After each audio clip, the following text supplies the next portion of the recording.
2011 2021 வரைக்கும் தமிழ்நாட்டை பாழாக்கி தலைகுனிய வச்ச அதிமுக 2014 இந்தியாவை மோசமான நிலைக்கு அழைச்சிட்டு போயிருக்கக்கூடிய பாஜகவிடம் சரணாகதி அடைஞ்சு ஒரு கூட்டணி அமைச்சிருக்கு.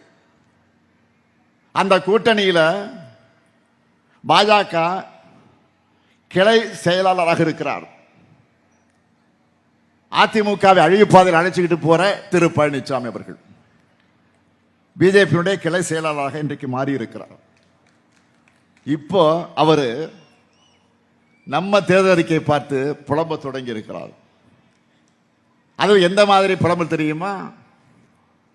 நம்ம திட்டங்களான மகளிர் உரிமை தொகை, கனவு இல்லம், விடியல் பயணம் போன்ற திராவிட மாடல் திட்டங்களை காப்பி அடிச்சு அதிமுக தேர்தல் அறிக்கையில் வெளியிட்ட அவர் நம்முடைய தேர்தல் அறிக்கையை பார்த்து காப்பி அடிச்சிட்டோம்னு புலம்புறார். பழனிசாமி அவருடைய அறிவுத்திறத்துக்கு சேக்கிழார் எழுதின கம்பராமாயணம் தொடங்கி பல எடுத்துக்காட்டுகள் இருந்தாலும் இப்ப புதுசா ஒரு எடுத்துக்காட்டு வந்திருக்கு. அவருக்கு எதை பற்றியும் புரிதல் கிடையாது, தொலைநோக்கு பார்வையும் இல்லை என்பதை தன்னுடைய உணர்வுகளால நிரூபிச்சுட்டு இருக்கிறார்.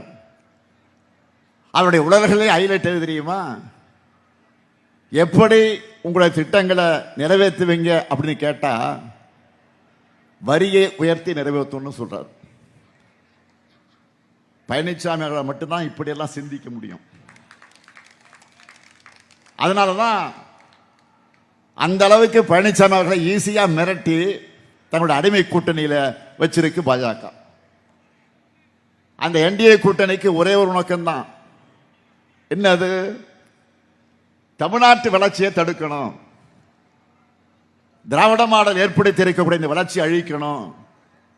இதுதான் என்டியோட கூட்டணியின் நோக்கம்.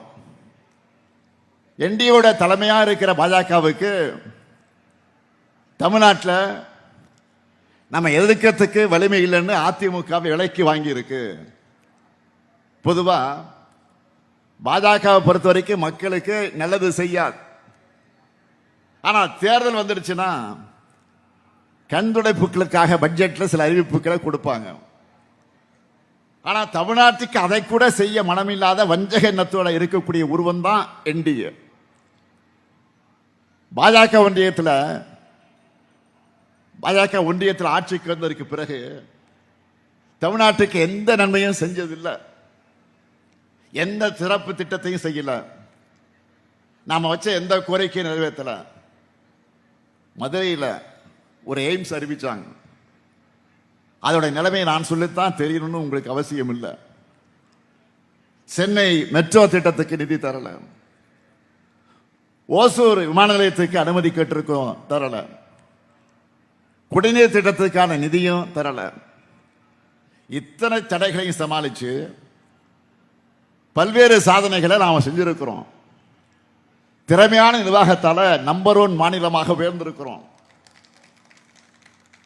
இருக்கிறதுல என்ன கொடுமைன்னா, இந்தி திணிப்ப ஏத்துக்கலன்னு நம்ம வீட்டு குழந்தைகள் படிக்கிறதுக்கான கல்வி நிதியை கூட இதுவரைக்கும் கொடுக்கல. இப்படி வஞ்சக எண்ணம் கொண்ட கூட்டத்திட்ட தமிழ்நாட்டுடைய எதிர்காலத்தை ஒப்படைக்க முடியுமா? இப்படிப்பட்ட வஞ்சக கூட்டத்தை தமிழ்நாட்டு மக்களை ஒப்படைக்க முடியுமா? சொல்லுங்க, ஒப்படைக்க முடியுமா? என்டிஏ தமிழ்நாடு புறக்கணிக்கணும். அப்பதான் தமிழ்நாட்டோட எதிர்காலம் காப்பாற்றப்படும். என்டிஏ கூட்டணி என்பது எப்படிப்பட்ட சந்தர்ப்பாத கூட்டணின்னு நீங்களே பார்த்துட்டு இருக்கீங்க. கரப்ஷன் கமிஷன் கலெக்ஷன் ஆட்சி நடத்த பழனிசாமி அவர்களை மிரட்டி கூட்டணி அமைச்சு தமிழ்நாட்டோட உரிமைகளை பறிச்சு வரிசையா பல துரோகங்களை செஞ்சு பிரிஞ்ச மாதிரி நாடகங்களை நடத்தி கடைசியா இப்போ டெல்லியில தீர்மானிச்சு தோக்கிறதுக்காக தமிழ்நாட்டுக்கு வந்திருக்க என்டிஏ.